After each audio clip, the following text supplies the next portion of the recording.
우리 설교 제목 같이 한번 읽어보도록 하겠습니다. 시작. 믿음의 경주를 하는 사람들입니다. 자, 다시 한번 더 시작. 믿음의 경주를 하는 사람들입니다. 아멘. 여러분, 성경에는 인생을 경주에다가 비유하고 신앙을 경주에다 비유하는 경우들이 너무 많죠. 왜?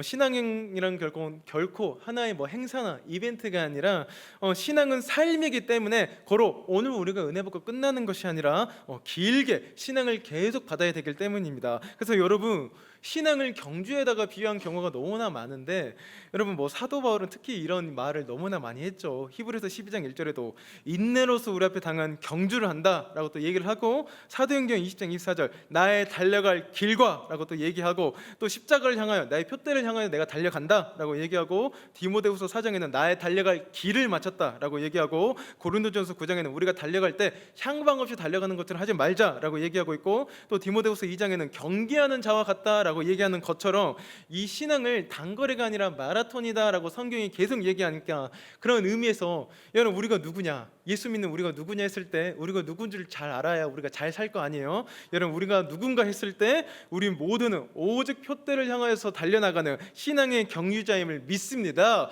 그래서 여러분, 사진을 하나 가지고 와봤는데요. 신앙의 경주자를 데리고 왔는데, 저 얼굴에 자신의 얼굴을 한번 넣어서 생각을 해보세요. 여러분, 너무 저렇게 기뻐하고 있는데, 여러분, 우리가 신앙의 경주가 뜻이 뭐예요? 경주가 뜻이 뭐예요? 뛴다는 거죠. 우리가 뛰다 보니까 물론 뛰다 보니까 좀 힘들 수도 있고, 또 숨도 찰 수도 있고, 어려움도 있을지 모르지만 끝까지 포기하지 않고 믿음의 경주를 잘 완주해서 우리 정말 저렇게 기뻐하고 또 하나님께 영광 올려드리는 저와 여러분 되시기를 주의 이름으로 간절히 축복합니다. 자, 그러면 저렇게 끝까지 우리가 완주하기 위해서는 어떻게 잘 뛸 수 있냐? 그걸 오늘 우리가 같이 말씀을 나눠보려고 하는데요. 첫째로 우리 본문 1절 말씀 같이 한번 읽어보도록 하겠습니다. 시작. 이러므로 우리에게 구름같이 둘러싼 허다한 증인들이, 자, 여기까지 읽겠습니다. 자, 오늘 본문에 보니까 우리를 구름같이 둘러싼 허다한 증인들이 있다라고 얘기합니다. 자, 이게 무슨 말이냐? 우리가 인내로서 경주를 할 때 우리의 길 좌우에 허다한 증인들이요, 우리가 믿음의 경주를 할 때 그들이 쫙 서가지고 우리 길 좌우에서 다 박수 쳐주면서 야, 힘내라, 이렇게 응원꾼이 되어주고 있다라는 것이죠. 자, 그럼 여러분, 응원꾼이 되어주고 있는 그들, 믿음의 허다한 증인들은 그럼 누구냐라고 했을 때, 오늘 본문이 히브리서 12장인데 그 전장이 히브리서 11장. 여러분, 히브리서 11장은 무슨 장이죠? 믿음장. 그렇죠, 믿음장이죠. 믿음장이니까 믿음의 거장들이 쫙 나오잖아요. 노아, 아벨, 야곱, 요셉, 모세 등 그들이 우리의 길 좌우에 쫙 서가지고요, 우리를 향해서 박수 쳐주면서 힘내라, 조금만 더 달려내가 보자, 이렇게 우리를 응원해주고 있다라는 것이죠. 그리고 여러분, 우리의 경주는 절대 혼자하고 쓸쓸하고 외로운 경주가 아닌 줄로 믿습니다. 여러분, 사진 보시면 길 좌우에 저렇게 다 응원해주고 있는데, 저 응원하는 분들이 믿음의 거장들, 모세, 요셉, 아브라함이라고 생각해봐요. 저들 우리 길 좌우에 싹 서가지고 야, 힘내라, 같이 달려가자, 응원하고 있다고 우리가 볼 때 얼마나 힘이 되겠어요. 그럼 여러분, 우리가 첫 번째로 신앙의 경주를 잘하기 위해서는 어떻게 해야 되냐? 믿음의 허다한 증인들을 바라보면서 힘을 얻어야 될 줄로 믿습니다. 자, 그런데 여러분, 여기서 믿음의 허다한 증인들을 바라본다는 것은 두 가지 뜻을 갖고 있어요. 자, 먼저 그들의 승리를 바라보라라는 것입니다. 이렇게 구체적으로 얘기를 해보죠. 여러분, 우리가 살아가는 길 가운데서 순탄한 길만 있으면 얼마나 좋습니까? 그렇죠? 근데 여러분, 그렇지 않잖아요. 신앙길 가운데서 힘든 길도 있고 고난길도 있고 사망의 음침한 골짜기를 지날 때도 있는데, 그때 여러분, 우리는 누구를 봐야 되냐? 믿음의 허다한 증인들을 딱 봐야 된다라는 거예요. 왜? 믿음의 허다한 증인들인 그들도 처음부터 순탄한 삶을 살았냐? 그렇지 않다라는 거예요. 우리처럼 고난과 역경이 있었다라는 거죠. 자, 한 사람 예를 한번 들어볼까요? 창세기에 나오는 요셉. 여러분, 요셉이 그 인생 기억나세요? 감옥에도 팔려가고 이렇게 잡혀가기도 하고, 또 이렇게 누명 써서 종으로 팔려가기도 하는데 몇 년 동안, 10년이 넘을 동안 그렇기 때문에 여러분, 우리가 살아가다가 요셉처럼 힘든 일이 있을 때, 야, 그래도 승리하고 서 있는 요셉을 우리가 말씀으로 딱 봤을 때, 야, 요셉도 지난날에 그렇게 어려움을 겪었는데 심지어 누명까지 썼었지, 심지어 감옥까지 들어갔었지. 여러분 중에 감옥 들어간 사람 없잖아요, 그렇죠? 감옥 들어갔었지. 그럼에도 불구하고 요셉은 믿음으로 승리했구나, 고로 나도 믿음으로 승리할 수 있겠구나 라는 믿음을 갖게 되시기를 주의 이름으로 간절히 축복합니다. 그리고 여러분, 지금 여러분 혼자 겪는 고난 아닙니다. 그렇기 때문에 왜 나만 겪는 고난이냐고 맨 그 창성만 부르지 마시고 이미 우리 주변에 내 인생처럼 굴곡 많은 삶을 살아간 믿음의 허다한 증인들이 이미 있었고 그들이 우리 주변에서 우리를 믿음으로 응원해 주기 때문에 그들이 승리한 것처럼 우리도 승리하게 될 줄로 믿습니다. 그래서 여러분, 먼 훗날 우리가 다 완주하고 섰을 때 우리 또한 뒤에 따라오는 우리를 바라보고 우리 자녀들이 우리를 믿음에 완주한 우리를 보고 아, 우리 아빠가 그랬었지, 야, 우리 엄마 그랬었지, 그 김집사님, 그 장로님 그렇게 힘들었어도 결국엔 승리했지, 우리도 승리해야겠다라고 우리를 보고 힘을 얻을 수 있도록 믿음의 완주 승리하시는 저와 여러분 되시기를 다시 한번 주님의 이름으로 간절히 축복합니다. 자, 두 번째로 믿음의 허다한 증인들을 바라보라는 것은 뭘 바라보냐, 그들이 어떻게 승리했는지를 바라보고 교훈을 얻으라는 거죠. 여러분, 믿음의 사람들을 보면요, 두 가지 특징이 있어요. 두 가지 특징이 뭐냐, 첫 번째, 믿음의 사람 치고요 하나님이 고난 가운데 바닥으로 내몰지 않는 사람이 없다라는 거예요. 자, 예를 한번 또 아까 예를 들었던 요셉. 여러분, 요셉이 엄청나게 대단한 꿈을 어렸을 때 꿨잖아요. 막 이런 선신이 자기 보고 막 절을 하고 볕단이 자기 보고 막 절을 하고 그런 꿈을 꿨잖아요. 그러니까 높은 자리에 올라갈 거다라는 꿈을 꿨는데 그 현실하고 다르게 꿈하고 다르게 현실은 어떻게 돼요? 내동댕이 쳐셔도 그렇게 내동댕이 쳐줄 수 없지, 바닥으로 계속 그의 인생이 내리막길을 걷잖아요. 여러분, 제가 만약 요셉이다라면 그런 생각을 했을 것 같아요. 야, 이거 개꿈 아니야? 개꿈인 것 같다. 왜? 아니, 개꿈이 아니고서야 어떻게 이렇게 꿈하고 반대로 가냐.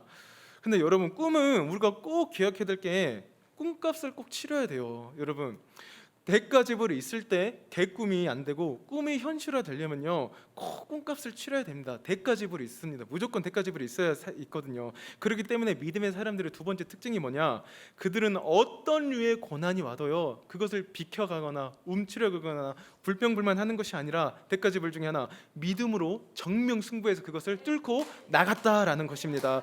여러분, 바다를 항해할 때 배가 갈 때 파도가 치잖아요. 근데 파도가 배 옆으로 쳐버리면 배가 무너져 내린대요. 못 버틴대요. 하지만 파도가 거세면 거셀수록 오히려 정면으로 돌파하면은 그 배가 파도를 다 뚫고 나가게 되는 것처럼, 여러분, 믿음의 사람들 히브리서 11장에 보면은 너무너무 어려운 고난들, 그들이 광야 토굴에 살고 이사야는 톱에 켜이고 산업 다 뺏기고 어려움 겪는 그들이었지만 결국은 히브리서 11장에서 이게 강조하는 게 뭐예요? 결국은 믿음으로 승리했다라는 거거든요. 여러분, 요한일서 5장 4절, 세상을 이기는 승리는 이것이니 우리의 믿음이다라고 하는 것처럼, 여러분, 믿음의 사람은 언제나 이런 어려움을 다 믿음으로 정명승부해서 고난을 이겨냈다라는 것입니다. 그리고 여러분, 고난이 올 때 꼭 기억하시길 바랍니다. 대전제, 고난이 우리 인생을 결정하는 법은 없는 줄로 믿습니다.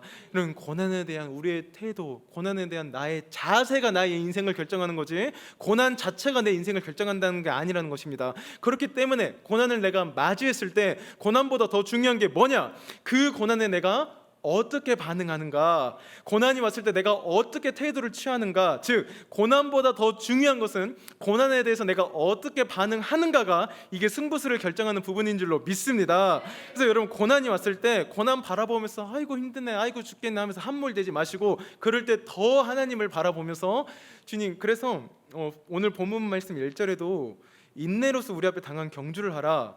여러분, 고난 견디라, 인내하라 성경에 많이 써져 있잖아요. 근데 여러분, 그리스도인의 인내는 이렇게 참는 거 아닙니다. 입을 막 꽉 다물고 막 악을 쓰면서 참아야겠다, 여러분, 그런다고 참아지지도 않을 뿐더러 그렇게 되면요 성질 더러워지고 개팍해지고 그렇게 됩니다. 여러분, 고난 시간대는 오기만으로 내가 때우겠다, 여러분, 그건 인내라고 하지도 않아요 성경에서. 여러분, 그리스도인은 절대 그렇게 반응하는 것이 아니라, 그리스도인의 인내는 뭐냐, 고난을 어떻게 견뎌 나가야 되냐, 고난 속에서도 지금 나와 함께하고 계시는 하나님을 바라보면서, 고난 속에서도 지금 나와 함께 하시는 하나님과 내가 함께 누려가면서 그 고난 가운데 하나님을 넣어서 해석하고 믿음의 눈으로 해석하면서 하나님이 결국엔 반드시 합력해서 선을 이룰 거다, 그렇게 우리가 믿음으로 반응하면은 우리가 아주 강한 자로 단련되어지고 세워질 수 있을 줄로 믿습니다. 그래서 여러분, 믿음의 허다한 정인들, 요셉 아까 봐보세요. 어떻게 반응해요? 고난 왔을 때 아이고 죽겠네, 아이고, 그런 말 안 하잖아요. 왔을 때 이 모든 고난과 이 모든 섭리를 주관하시는 분도 하나님인 줄 내가 믿는다, 그래서 그 고난도 모든 것이 합력해서 결국 하나님이 선을 이룰 줄로 믿는다라고 하면서 시선을 하나님을 딱 바라보니까 창세기 50장 20절에 이렇게 결국엔 고백하잖아요. 당신들을 나를 해하려 고난을 주었으나 하나님은 그것을 선으로 바꿔서 오늘날과 같이 많은 백성의 생명을 구원하게 하였다. 이 말씀은 무슨 말과 같아요? 로마서 8장 28절에 하나님이 모든 것을 합력하여서 선을 이루었다라는 것처럼 결국 상황을 바라보기보다 하나님을 바라봄으로써 우리가 고난에 믿음으로 반응할 때 결국엔 모든 것이 합력하여 선을 이루는 결과로 회복되어지는 요셉을 우리가 바라봤을 때, 여러분 우리도 상황 바라보지 말고 하나님 바라볼 때 고난에 믿음으로 반응하며 결국에는 하나님이 모든 것을 합력하여 선을 이루게 하실 줄로 믿습니다. 그래서 결국 그 모든 고난이 나의 간증이요 나의 창성입니다라고 그렇게 하는 날이 오게 될 줄로 믿습니다. 그리고 고난보다 더 중요한 거, 고난에 내가 어떻게 반응하는가. 고난에 잘 반응하시는 여러분 되시기를 주의 이름으로 간절히 축복합니다. 자, 큰 두 번째로 사진 보시면 우리가 끝까지 잘 뛰기 위해서 지금 저 사람이 왜 기뻐하고 있냐면 중간에 기뻐하고 있지 않죠. 그렇죠? 중간엔 죽을 둥 말 둥으로 달렸을 거예요. 그러나 결승선을 딱 넘는 순간 기쁨으로 환호할 수 있는 것처럼, 그리고 여러분 경주할 때 경주자에게 가장 뭐니 해도 중요한 것은 꼬린 지점, 표대를 정확하게 바라보고 달리는 게 가장 중요한 줄로 믿습니다. 그럼 우리의 꼬린 지점, 표대는 누구냐라고 했을 때 우리의 표대 되신 분, 우리의 꼬린 지점 되시는 분은 오직 예수 그리스도임을 믿습니다. 그래서 오늘 예수 그리스도만 딱 믿음의 주요 온전케 하신 예수만 바라보라. 영어로 보면 픽스, 고정하라는 거예요. 고정.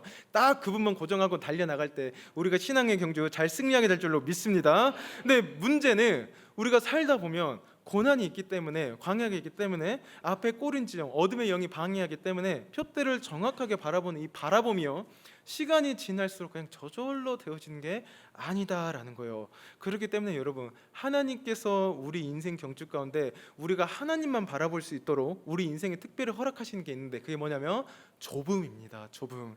자, 이 좁음이 뭔지 제가 의미를 풀어드릴게요. 자, 새 중에 새, 왕 중에 왕 독수리죠. 근데 우리가 독수리 날개하는 방법 다 알잖아요. 낭떠러지에서 어떻게 하죠? 맞아요. 확 밀어버리니까 그 새끼가 막 떨어지면서 아이고 죽겠네 하고 하다가 결국엔 떨어질랑 말랑 할 때 다시 와서 촥 갖고 다시 위로 올라가잖아요. 그리고 다시 어떻게 해요? 아이고 이렇게 하는 게 아니라 다시 한 번 더 확 밀어버리죠. 그럼 새끼는 떨어지면서 나 살려달라고, 어떻게 나를 밀 수가 있냐고, 내 인생을 어떻게 이렇게 벼랑 끝에 내몰 수가 있냐고, 어떻게 이럴 수가 있냐고, 도저히 이해도 안 되고 그 상황에는. 그러나 그걸 반복해서 했을 때 믿음의 근력이 생기는 것처럼, 근육에 조금씩 붙으면서 나는 법을 배우는 것처럼 하나님 앞에서 우리가 훈련을 받아야 왕 중에 왕이 되고, 정말 하나님이 그렇게 우리를 이렇게 떨어뜨리는 훈련을 우리가 잘 견디야만 강한 하나님의 사람이 되기 때문에, 한결같이 우리 하나님이 우리 인생을 이 좁음으로 몰아가는 이 기간이 우리 인생의 경주에 꼭 있다라는 거죠. 자, 예를 들면 이겁니다. 하나님이 이스라엘 백성을 애굽에서 꺼내셨어요. 자, 근데 꺼내실 때 내가 너를 광야로 꺼낼게 이렇게 하지 않으시고 젖과 꿀이 흐르는 가나안 땅으로 널 꺼내줄게 라고 딱 말씀하십니다. 그러나 정작 꺼낸 곳은, 가장 먼저 마주한 곳은 광야예요. 여러분, 광야는 어떤 곳이냐? 광야는 볼 것도 없고 의지할 것도 없고 기대할 것도 없으니까 정말 글자 그대로 하나님의 임재의 상징이 불기둥과 구름기둥만 바라보면서 불기둥이 가면 가고 서면 쓰고 하면서 그렇게 광야 시간 동안요, 이 이스라엘 백성들의 마음이 하나님만 바라보기 시작하는 거예요. 하나님께만 메어가기 시작하는 거예요. 그렇게 하나님이요 이스라엘 백성들을 가나안 땅에 들여보내시기 전에 하나님만을 용납하는 그 좁은 마음으로 계속 하나님이 그렇게 몰아가시는 거예요. 그렇게 하기 시작하다가 그들이 정말 이제 하나님만 바라보게 되었을 때, 이스라엘 백성들의 마음이 온전히 주님께만 메어졌을 때, 그때 젖과 꿀이 흐르는 가나안 땅을 허락하신 줄로 믿습니다. 그리고 여러분, 이스라엘 백성들의 마음이 좁게 매겨졌을 때 넓은 것을 허락해 주신다라는 것을 봤을 때, 여러분 성도가 매일 가장 먼저 배워야 될 부분은요, 여러분 주님은 좁음을 먼저 배우게 하시고, 그리고 그것이 충분히 되어지고 난 뒤에 주님은 넓음으로 인도하시는 우리 주님이시다라는 걸 믿으시길 바랍니다. 그럴 때 여러분, 우리에게 풍성한 넓음을 그때 우리에게 줘도 타락이 그게 안 되고 글자 그대로 그게 우리에게 복이 되고, 거기서 또 빛을 발하는 하나님의 사람이 되기 때문에, 하나님은 항상 하나님의 사람을 먼저 좁은 길로 인도하신 다음에 그 다음은 넓은 길로 이끌어 가시는 것, 그게 성경 전체 하나님의 자기 사람을 훈련시키는 방법이다라는 걸 우리가 꼭 이렇게 알고 있어야 됩니다. 그래서 여러분, 오늘 요셉 이야기가 많이 나오는데, 요셉 다시 한번 끌어다가 다시 한번 이야기 나눠보면, 그 놀라운 꿈을 꾼 요셉이 결국에는 하나님이 바로 총리로 세우지 않으시고 먼저 좁음으로, 그렇게 큰 꿈을 크게 하시고 좁음으로 몰아가요. 딱 그래서 낯선 곳 종살이를 하게 만드시죠. 종은 내가 일어나고 싶다고 일어날 수 있는 것도 아니고 내가 먹고 싶다고 먹을 수 있는 것도 아니에요. 굉장히 자유가 제한된 곳이고 굉장히 여러 가지로 좁기 때문에 주님 한 분 의지하지 않고선요 요셉이 살아갈 수 없는 곳, 그것이 종살이에요. 그러니까 주님이 이렇게 요셉을 몰아가시면서 좁음으로 몰아가시면서 그 마음은 뭐냐? 너 나한테만 매여라. 요셉아, 너 나만 바라봐라 라는 그 마음으로 계속 좁음으로 이끌어 가시고 좁음으로 몰아 넣으시는 거예요. 그렇게 좁은 가운데 주님 한 분에게만 요셉의 영혼이 딱 매이게 하신 다음에 딱 때가 되었을 때, 그러니까 여기서 때가 되었다는 것은 주님에게 내 마음이 온전히 매이게 되었을 때, 여러분 애굽은 굉장히 큰 강대국이잖아요. 그런데 요셉을 때가 되니까 하나님께 온전히 매어가는 그 좁음을 잘 통과하니까 그 나라의 총리로 넓은 길을 허락하신 줄로 믿습니다. 그렇기 때문에 여러분 좁은 가운데로 하나님께서 주님만 바라보게 만드시고 그 훈련이 충분히 되어졌을 때 우리 주님을, 그러니까 이게 어떤 의미냐면 한마디로 내가 주님을 바라보는 그 의미로 각인이 되고 경건에 이르는 연습이 확실히 되어지고 내 인격이 되어졌을 때 풍요를 딱 주시고 자유함을 마음껏 주시는 주님인 줄로 믿습니다. 그럴 때 여러분 요셉은 절대 그때 타락하지 않고 계속 풍요 속에서도 마음이 주님 한 분께만 메울 수 있었던 거죠. 여러분 다윗을 보면 다 사울 왕에게 그렇게 쫓겨 다녔잖아요. 다윗이 광야에 딱 내쫓기잖아요. 이런 광야는 어떤 곳이에요? 곁눈질할 것도 없고 일단 생존부터 해야 되고, 그러나 좁음으로 계속 하나님 그래서 몰아가시는 거예요. 그래서 여러분 다윗의 시편에 보면 다윗이 뭐라고 많이 고백합니까? 내가 주만 바라보나이다. 하나님만이 나의 반석이요라고 계속 주만. 왜 다윗이 주만이라고 했을까요? 내가 이 광야 가운데 하나님 바라보지 않으면 살 수가 없는 거예요. 견딜 수가 없는 거예요. 주님, 내가 흔들리는 울타리 같고요, 넘어지는 담들 것 같고요, 저들이 나를 일제히 죽이려고 박격하는 박격포 같아요. 다윗이 얼마나 어려운 상황인지 계속 주만. 그러나 그 상황을 버텨내고 견디기 위해서 결국엔 뭐라고 고백하냐?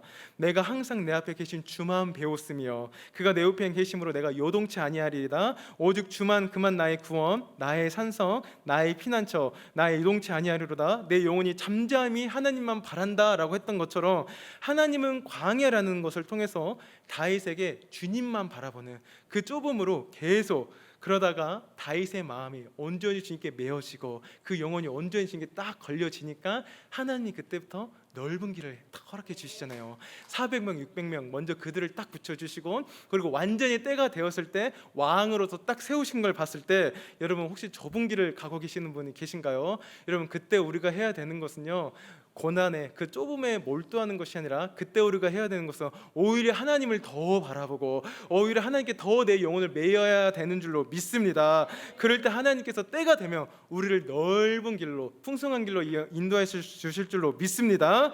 그런데 여기서 제가 한 가지 또 강조하고 싶은 것은, 좁음으로 인도받아 하나님께 마음이 메어진 사람들은요 결국엔 어떻게 되냐? 하나같이 넓은 사람이 되었다라는 것입니다. 이게 중요해요. 다윗 왕이 사울을 죽일 기회가 2번이나 있었잖아요. 동굴 속에 사울 잠들었을 때, 그때 다윗이 그 좁은 마음에 계속 주님께 마음이 메어 가니까 주의 마음을 더듬을 수 있게 된 거예요. 그러면서 주의 음성을 세밀하게 들을 수 있게 된 거예요. 그래서 하나님이 기름 부은 자 죽으면 안 된다라고 하면서 원수 사울을 죽이지 않는 어느새 넓은 사람이 되어 있었던 거예요. 결국에는 원수 사울의 후손이 무비보셋도 다 품어내고, 사울 왕이 죽었을 때 애가를 지어 부를 만큼 넓은 사람. 그러니까 환경은 좁음으로 갔는데 그만큼 다윗은 넓고 넓은 사람이 되어 있은 줄로 믿습니다. 요셉도 그렇게 좁음으로 주님께서 인도해 갔는데 좁음으로 인도해 간 만큼 요셉이 넓은 사람이 되잖아요. 넓은 사람이 돼서 나중에 형들을 다 용서하면서 이거 하나님이 보낸 겁니다. 내가 형들 용서합니다. 내가 형들의 후손까지도 다 책임질게요 할 정도로 넓은 사람이 된 것은, 여러분 좁으면 좁은 복밖에 못 누립니다. 하지만 넓으면 하나님이 그만큼 채워주시는 줄로 믿습니다. 고로 우리가 먼저 해야 될 거, 하나님께 마음을 매이는 거예요. 혹시 나중에 왜 난 마음이 좁냐? 좀 세게 갖고 난 왜 이러냐? 여러분 그때 하나님을 더 바라보시길 바랍니다. 하나님께 더 마음을 매이시길 바랍니다. 그럴 때 우리가 넓은 사랑, 하나님께서 맡겨주신 모든 사람도 품어내고 또 하나님께서 주신 복도 다 품어낼 만큼 넓은 사람이 되어 주실 줄로 믿습니다. 근데 여러분 순서가 반대로 내가 고난이 왔을 때 하나님 안 바라보고 세상 다 품어내는 사람은요, 넓어 보여도요, 그 사람은요 결국엔 가족 사람 한 명, 내 옆에 있는 와이프 하나 품어내지 못하는 좁은 사람이 되어버립니다. 다시, 주님 한 분만을 용납했을 때 하나같이 다 세상을 품어내는 넓은 사람이 되었어. 근데 하나는 주님한테 바라보지 않고 주님 매이지 않고 그저 세상 매이고 그런 사람은요, 겉으로 보이긴 넓어 보여도 그런 사람은요 와이프 한 명, 내 가족 사람 한 명 품어내지 못하는 좁은 사람이 됩니다. 그리고 여러분, 우리가 그 좁은 신앙의 여정 갈 때 아이고 좁다 이렇게 하지 마시고, 좁다는 것은 넓은 길, 풍성한 길을 주님께서 예비해 주신 줄로 믿습니다. 그러니까 우리가 가는 길 좁지만 넓은 길인 줄 믿고, 또 우리가 넓어지는 사람이 넓어지는 가정이다라는 것을 믿고 그 모든 고난 가운데 감사함으로 받게 되시기를 주의 이름으로 간절히 축복합니다.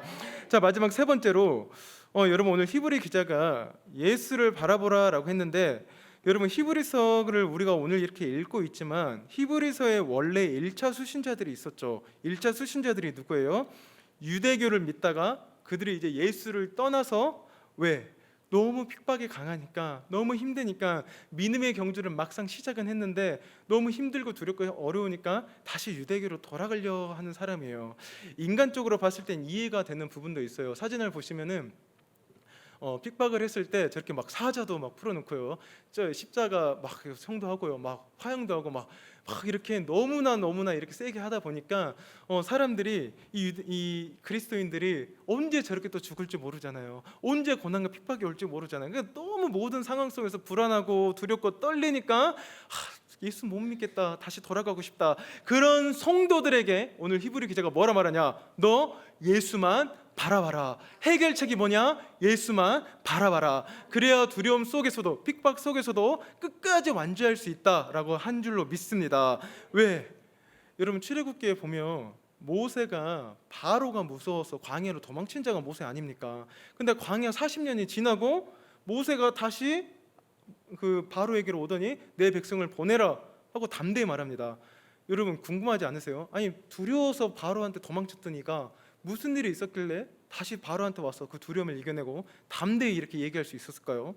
여러분, 오늘 성경은 이걸 어떻게 표현하냐? 출애굽기 3장 6절에 보면 난 내 조상의 하나님이니 아브라함의 하나님이 이삭의 하나님 야곱의 하나님이라. 모세가 하나님 배웠기를 뭐하여? 두려워하여 얼굴을 가리매. 자, 조금 전까지만 해도 바로를 두려워하고 환경을 두려워하고 상황을 두려워했던 모세가 이젠 누굴 두려워하냐? 하나님을 두려워하는 자가 된 거예요. 그렇게 모세가 하나님을 두려워하는 자가 되자 그렇게 두려워했었던 바로 앞에 담대히 설 수 있었던 것을 우리가 봤을 때, 그러므로 우리 인생의 모든 두려움이 사라지는 순간은 언제냐? 내가 하나님을 두려워하는 사람이 될 때인 줄로 믿습니다. 우리가 하나님을 두려워하는 사람이 될 때 하나님 외에 다른 어떤 사람에 대한 두려움, 질병에 대한 두려움, 상황에 대한 두려움, 그 두려움들은 다 나에게서 사라지는 줄로 믿습니다. 왜? 진짜 내가 두려워할 대상을 알았기 때문에, 이제 진짜 내가 두려워할 대상을 알았기 때문에 이제 다른 것들은 전혀 두렵지 않다라는 거죠.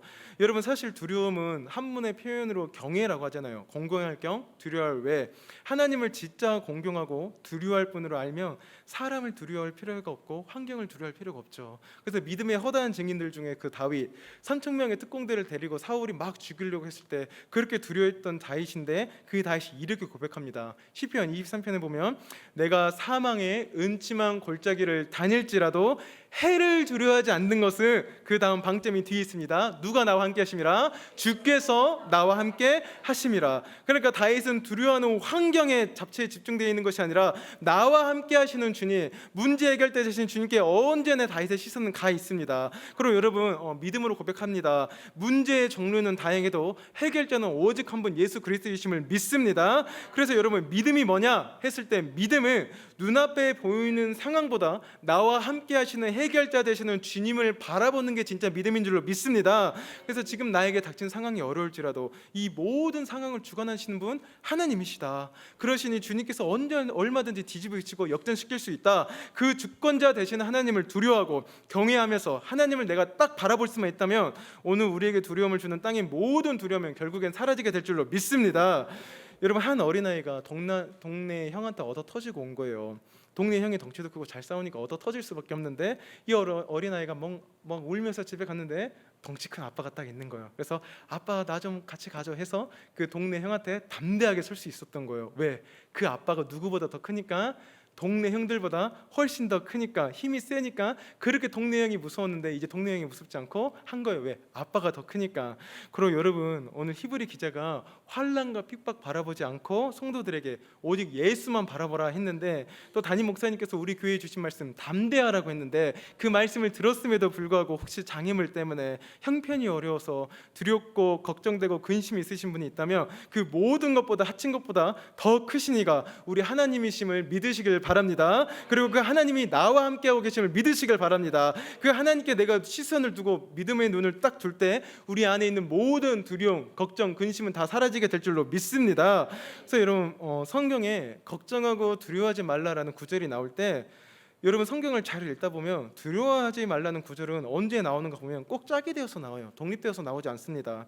두 구절만 예를 들어서 보면 이사야 41장 10절에 두려워하지 말라 내가 너와 함께함이라, 놀라지 말라 나는 내 하나님이 됨이라 하면서 내가 너를 굳세게 하리라, 너를 참으로 도와주리라, 참으로 나의 의로운 손으로 너를 붙들리라. 그러니까 여러분, 두려워하지 말라라는 말만 하고 끝나는 게 아니라 두려워하지 말라. 왜? 내가 너의 하나님이다, 내가 너를 돕겠다, 내가 너와 함께 하겠다라는 말씀이 쫙 옆에 버티고 있는 거예요. 여호수아서 1장 9절, 내가 내게 명령한 것이 아니냐, 강한 것 좀 담대해라, 두려워하지 말고 놀라지 말아라. 왜? 네가 어디로 가든지 누가? 하나님 여호와가 너와 함께한다라고 하는 것처럼, 여러분 이 말을 반대로 얘기하면요, 나와 함께 하시는 하나님을 내가 놓치면 항상 두려움이 온다는 구절이에요. 그렇기 때문에 여러분, 나의 믿음의 눈을 언제나 하나님께 두시고 문제 바라보지 않고 하나님께로의 우리의 시선을 딱 옮겨지게 되면은 우리 안에 있는 두려움, 근심, 걱정은 어느새 감쪽같이 사라지게 될 줄로 믿습니다.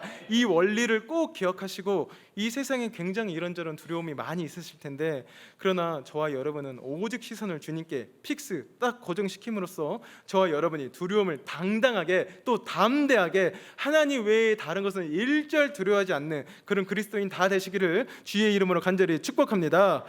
자, 끝으로 말씀을 정리하면서 이 설교 말씀을 딱 제가 이렇게 작성을 하면서 막 담대하게 선포해야겠다, 담대하게. 여러분에게 아니요, 저 자신에게. 왜 그렇게 얘기를 했냐면, 저도 목사이지만 넘어질 때도 있었고, 고난 가운데 불평불만할 때도 있었고, 그리고 그렇게 할 때가 있었죠. 정말 그럴 때가 있었는데, 여러분 이 믿음을 꼭 가졌으면 좋겠어요. 제가 언젠가 한 말인데, 창성가 620장에 아까 우리가 불렀던 창성에 보면 이런 가사가 있었습니다. 때로는 넘어져도 최후 승리를 믿노라라는 가사가 있었어요. 제가 불러볼까요? 때로는 넘어져도 최후 승리를 믿노라. 오늘 현실의 나 자신을 바라봤을 때, 내가 그리스도인 맞냐? 내가 10년, 20년, 30년 내가 리더고 셀 리더고 내가 교육자고 한데도 내가 왜 이렇게 믿음이 연약하지?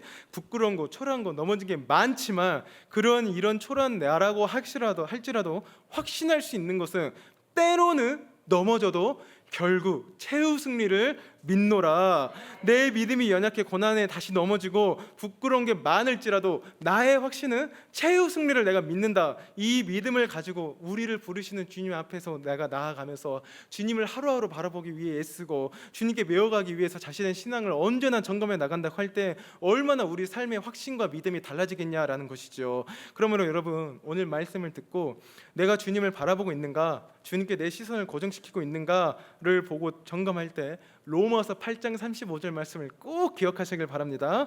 여러분, 로마서 8장 35절에 보면 이런 말씀입니다. 누가 우리를 그리스도의 사랑에서 끊으리요? 환난이나 공고나 박해나 기근이나 적신이나 위험이나 칼이랴. 히브리 성도들이 당했던 그런 고난들, 그런 우리가 당하는 그런 환난, 공고, 박해, 기근, 적신, 위험, 칼, 하나님의 사랑에서 끊을 수 없다. 기록된 바 우리가 종일 주를 위하여 죽임을 당하게 되며 도살당한 양같이 여김을 받았나인가 같으니라.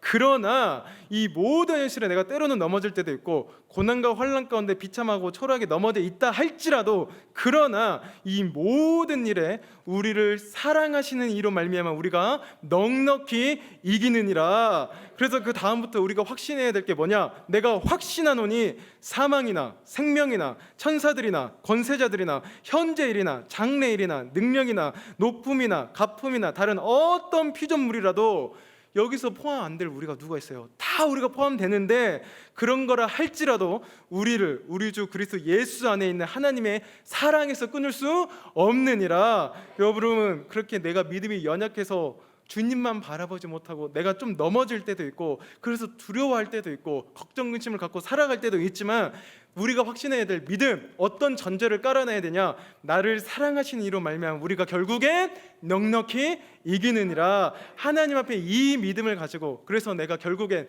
최후 승리할 거다, 최후 승리를 믿노라, 이 믿음과 확신을 가지고 끝까지 포기하지 마시고 매 순간 날마다 상황과 현실이 아닌 하나님을 바라보는 이 신앙의 여정, 믿음의 경주하심으로써 결국에는 완주하고 승리하시는 저와 여러분 되시기를 주의 이름으로 간절히 축복합니다. 지금도 우리와 함께 하시는 주님께서 우리에게 힘 주실 줄로 믿습니다.